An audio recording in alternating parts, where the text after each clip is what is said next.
The morning sky over Pearl Harbor was meant to be calm, a paradise scene framed by the Pacific's soft blue.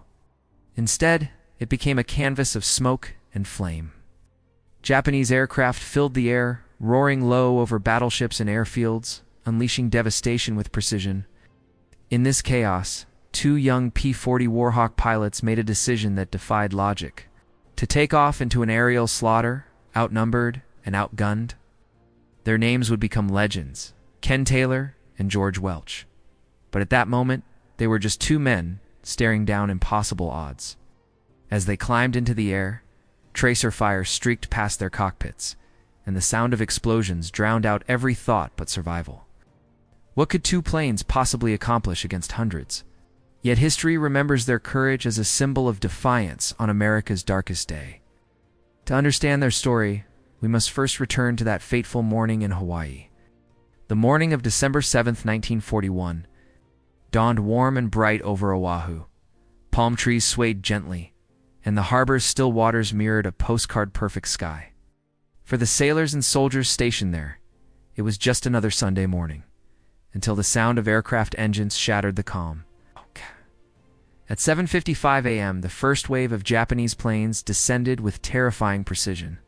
Dive bombers screamed out of the clouds, torpedoes streaked through the water, and battleships erupted in fireballs that sent columns of smoke towering skyward.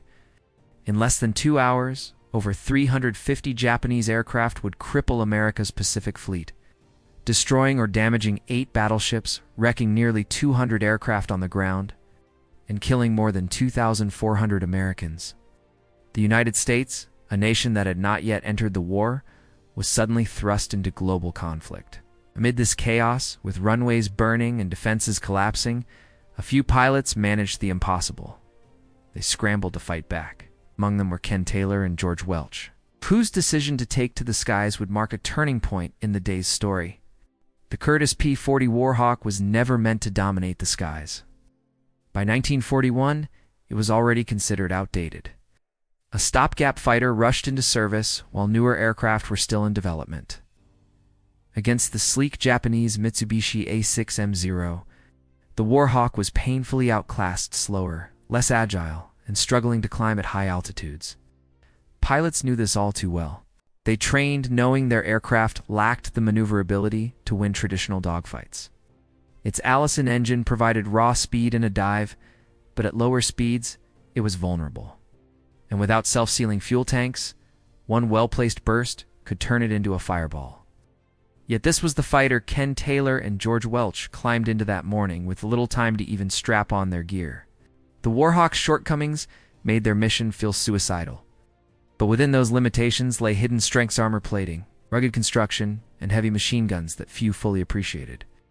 The contrast between expectation and reality would soon be tested in the chaos of Pearl Harbor's skies. Pearl Harbor that morning was pure pandemonium. Flames engulfed battleships, black smoke blotted out the sun. The deafening roar of explosions echoed across Oahu. Airfields, prime targets for the Japanese assault, were left in ruins within minutes. Planes destroyed before they could leave the ground, runways cratered and littered with debris.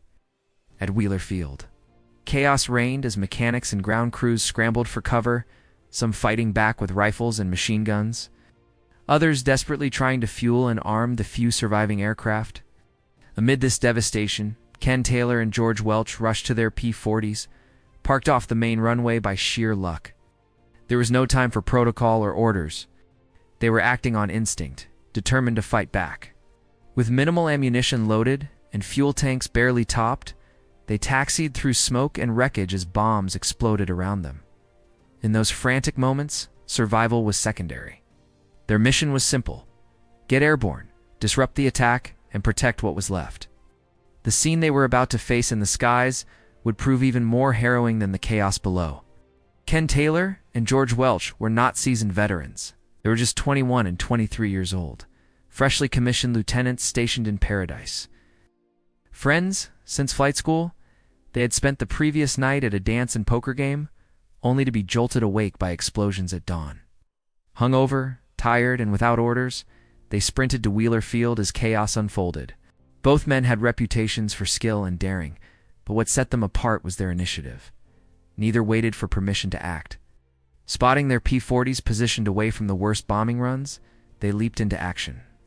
Ground crews scrambled to arm the fighters with whatever ammunition they could find, hastily loading belts of .50 caliber rounds. There was no time for proper pre-flight checks. Taylor and Welch strapped in and took off through a haze of smoke and tracer fire. Their decision was more than reckless. It was nearly suicidal. Yet in that moment, their courage transformed them from unknown young officers into two of the most celebrated pilots of the war's opening battle.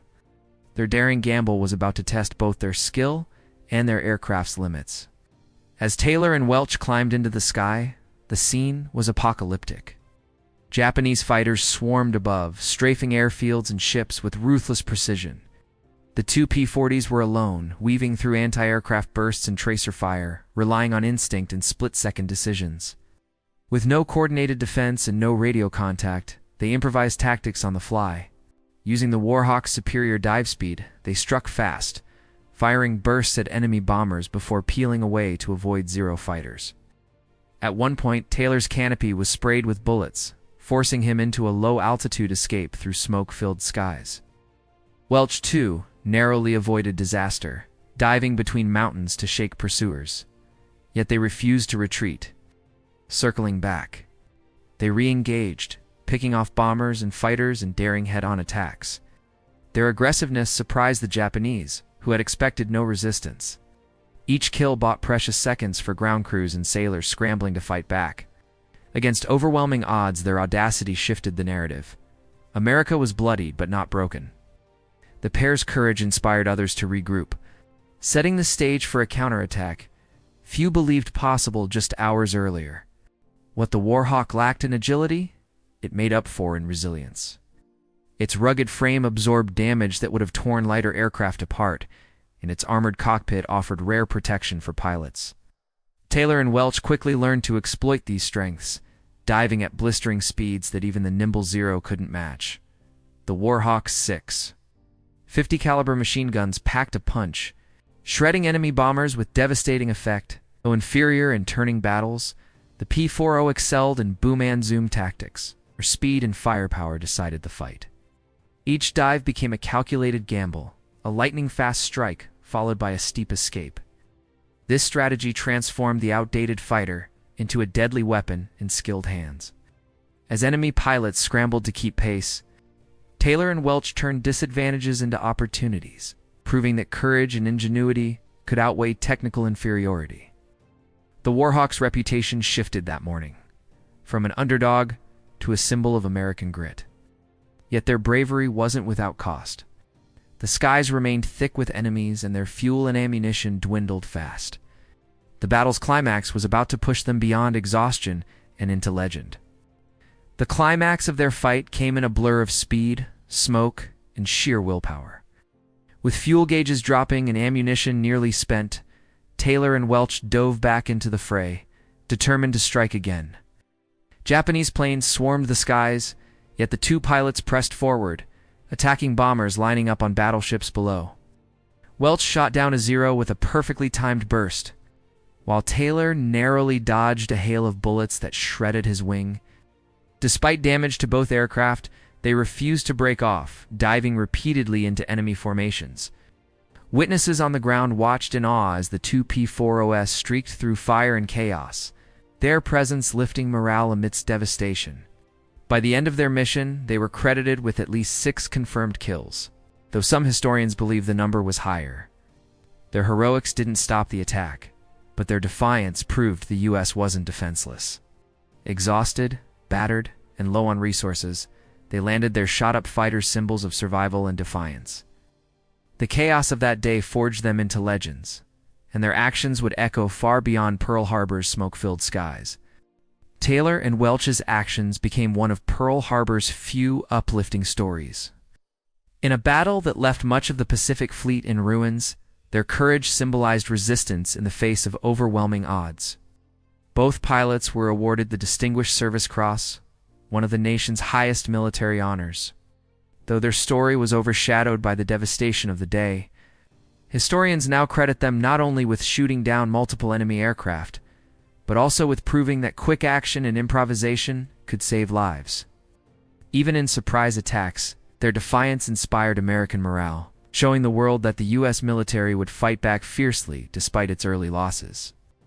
The P-40 Warhawk, often dismissed as outdated, gained newfound respect because of their exploits.